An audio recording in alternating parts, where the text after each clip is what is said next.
Alright, guys, this is an age-old question, right? To do with any kind of calisthenics or sport where weight management is, something to consider. Alright? Typically, in sports like climbing, which is what I'm specifically going to go over right now, it's an advantage to be a lighter person. Okay, it just is what it is. You know, gravity is not gonna have so much of a hold on you if you weigh less. Okay, now here's a question I saw online. There's a guy that moved to Japan. Everybody in Japan is smaller than this guy, right? And at the gym he climbs at, it's a bouldering gym specifically. Seems like every problem has huge moves going to tiny holds. And, the typical Japanese climber only weighs like 120 pounds. Yeah, maybe like 5'4" or something. And they're just flying up there, no problem. This guy is an American, weighs about 170, but he's fit. Okay, he's in good shape. But he's curious, does he need to lose weight in order to climb, on the level that these Japanese climbers are climbing? Now, in any case where you're considering weight loss to enhance your athletic performance, here's a question for you, okay? Which is easier? Is it easier to lose, say, 10 pounds, or add 10 pounds to something like your max pull up or your max fingerboard hang on whatever size hold you're, working on? Which is easier? Now, here's another kind of rule of thumb to consider. If you're just walking around, you know what I mean, and you're cold, you hadn't warmed up, don't have a pump or nothing. If you're just existing in your everyday life and your abdominal muscles, your six pack are clearly visible, good luck losing weight. you know, because you're already a skinny guy. You're already a lean guy. Okay, it's going to be difficult to lose even more weight. And it may be the case that losing weight might negatively impact, in fact, impact, it might negatively impact your performance. Pardon me as I stumble over my freaking words. Now, in this dude's case, it is extremely unrealistic to try to get close to 120 pounds if he already weighs 50 pounds heavier than that. I believe he said he had he's about 5'11" or something. So he's much taller, has a way bigger frame than these, Japanese climbers. So just genetically, it's a little unreasonable to try to do something like a, crazy diet or something to lose 50 pounds. Hell, even losing 20 pounds might be unrealistic and too extreme. Okay? An extreme weight loss has many, many negative effects on athletic performance. Okay, these include muscle atrophy, hormonal issues. You might find you've got less testosterone flowing through you. You might feel depressed, fatigued. Okay, none of this kind of stuff has a positive effect on your performance. So even if you lost, say, 20 pounds, but you feel like shit and you're, fucking miserable, what, was it really worth it? What's the net benefit? There might be none. Okay, it might even be negative. Now, here's something else to consider. How difficult will it be to add, say, 10 pounds to whatever your strength exercises of choice are that assist with your performance? Now, for beginners, this might take literally 1 week. Like, if you're a guy who doesn't really strength train, and all of a sudden you start strength training, you might add 10 pounds to your pull up within like 2 or 3 sessions. Okay? That's so easy, if you're a beginner to just start some kind of strength regimen. And I guarantee that if you stick to it for even 6 months, you might have like a 50% strength gain or something, and at least in the particular exercises you're working on. So for climbers, I'm using weighted pull-ups as an example. You could easily, go from, let's say you can't even do a pull-up with 25 pounds. Okay, maybe like 20 pounds times one is like your max. But if you're untrained and you just start training, maybe at least twice a week or something on weighted pull-ups, put in a really good hard effort on them.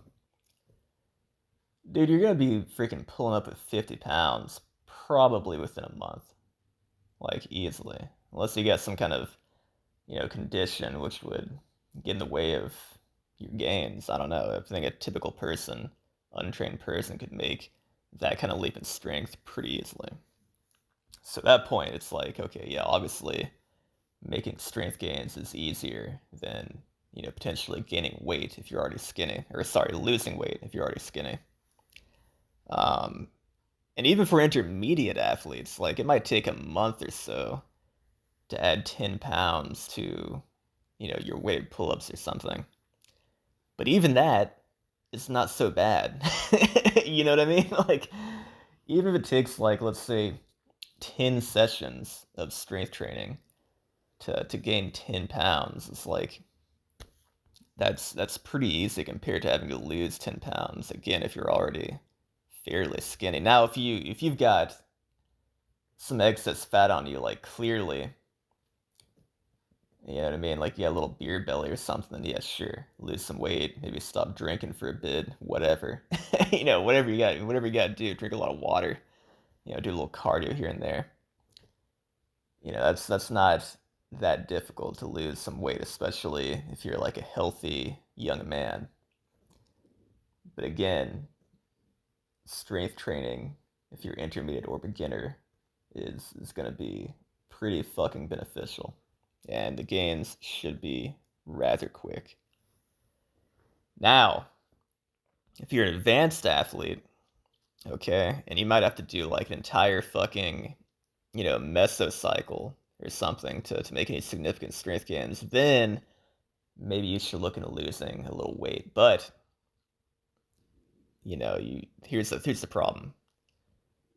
Losing weight is going to have a deleterious effect on your performance.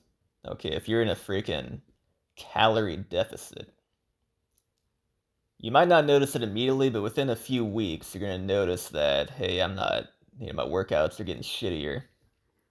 I feel like I've got less energy during the day because you literally do. You know what I mean? You're literally giving yourself less energy throughout the day. So eventually, you're going to start feeling like ass, especially if you're still training. Okay? It's like, man, I feel weak, but I've lost, 10 pounds or whatever. It's just how it's going to be sometimes.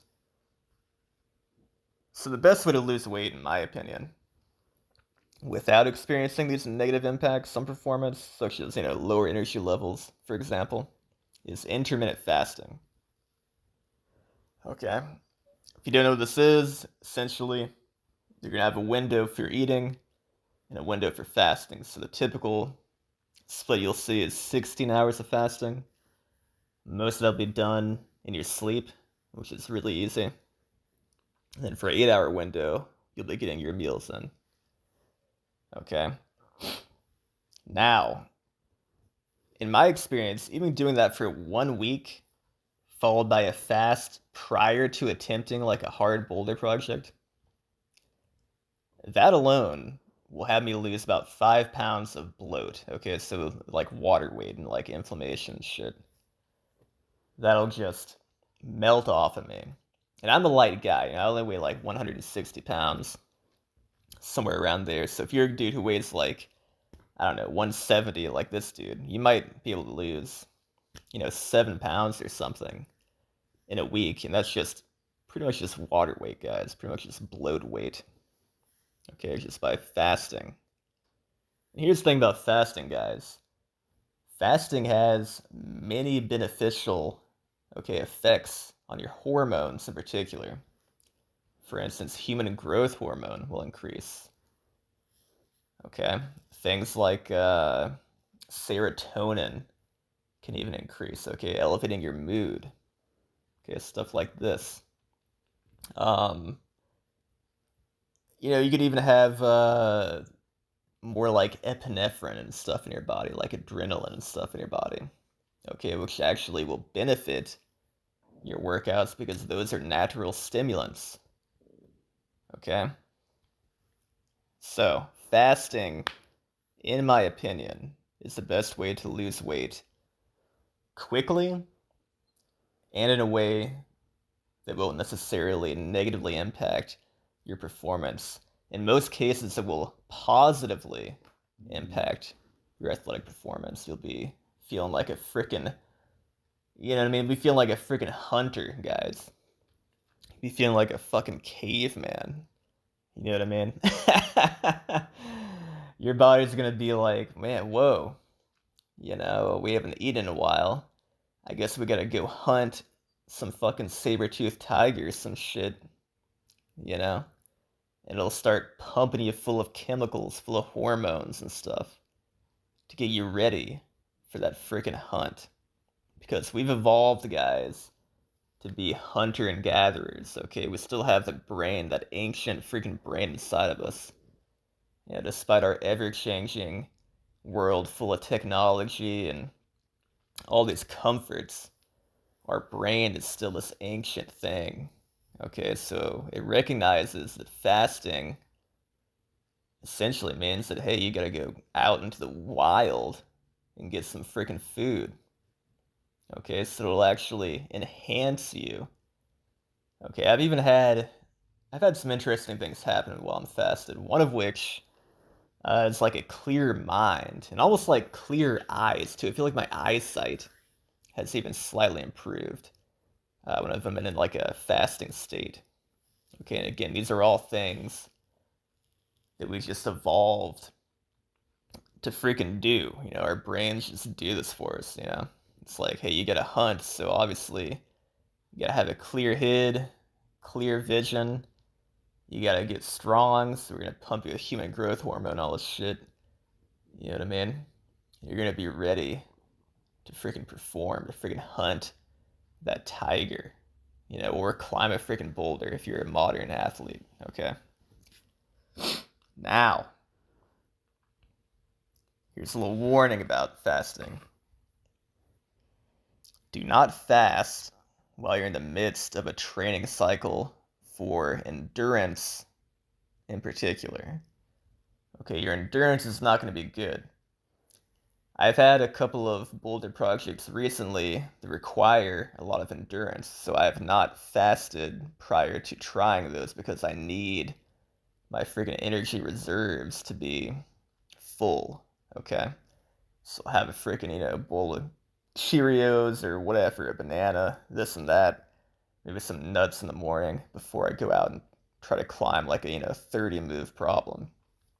But if I'm out there climbing something less than 10 moves, my body's not gonna be able to, use the energy pathways necessary to require, carbohydrates and stuff. It's gonna be essentially just, using that freaking ATP. And it doesn't matter if I'm like, freaking fasted. I'm still gonna have the strength to move for like 30 seconds. You know what I mean? Vigorously. That's no problem at all. But if I get a little bit past that, might need to start burning some carbohydrates, some fats. You know what I mean?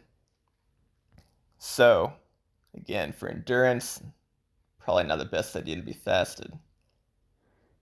But if you do, you know, find that fasting is what you want to do, just in general, then my advice is to bring something like honey or some kind of like electrolyte drink with sugar in it to keep your energy levels up. Okay, so you're going to kind of break your fast a little bit just to make sure that you have the energy to do what you want to do. Okay, that's my advice. Um, Another thing to consider is if you're in a caloric deficit, not only will your, you know, training performances be subpar, but your recovery will as well. Okay. Even if you're in a strength training block, you're still going to find that being in a caloric surplus is going to be way better. Okay. Better for building muscle, better for building the nervous system and recovering. Okay, it's just gonna be better in general, guys, being a freaking caloric surplus. Even 100 calories, it's fine. Okay, if you have 100 calorie surplus every day, that's still gonna be way better than any kind of deficit. Okay, because you'll have what you need to build yourself back up, and that's the most important part about the training, guys, is the freaking recovery.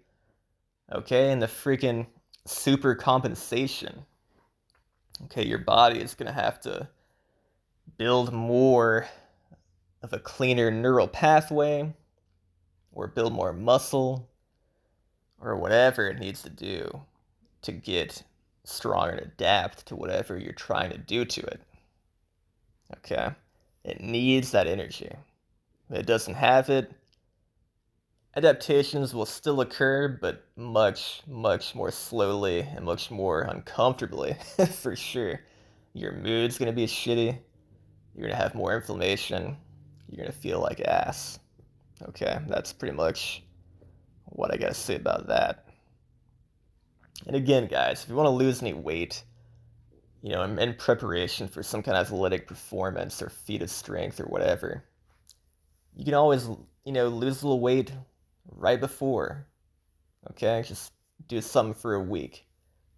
It doesn't have to be extreme like a professional fighter or like wrestler or something does, and you know, dehydrate yourself like lose 20 pounds of water in like a day. That's ridiculous and terrible for your health. But if you want to lose like 5, 6, 7 pounds, you can do that pretty healthfully within like a week or so, and it's all gonna be like bloat, and you're gonna look like a fucking shredded Greek god. Okay, but you can't do that forever. You know, a week is one thing, but doing that for like 2, 3, 4 weeks, you're gonna start feeling like shit eventually. Okay, so be careful with the fasting. Even Confucius in his writings warned, you know, the things to be most careful with. What do you say? I think something like 3 things to be most cautious of are love, war, and fasting, is I believe the quote. Something like that. Okay. Don't fuck yourself up. Is what I'm trying to get across. You know, especially in this day and age, man, people are feel like being on social media and feeling like the pressures of your peers and stuff, especially if you're a young athlete. That shit can fuck with you, man. All of a sudden you got some body dysmorphia, you know? Next thing you know, you got a fucking eating disorder. You know what I mean? Very common in pro climbers, especially. So, check yourself before you fucking wreck yourself, guys. Anyway, that's about all I want to talk about. Hopefully, I get my points across well. I know sometimes I can kind of ramble and, you know, get my words all muddled and this and that, but that's my advice. Take it or fucking leave it. Have a good one. Peace.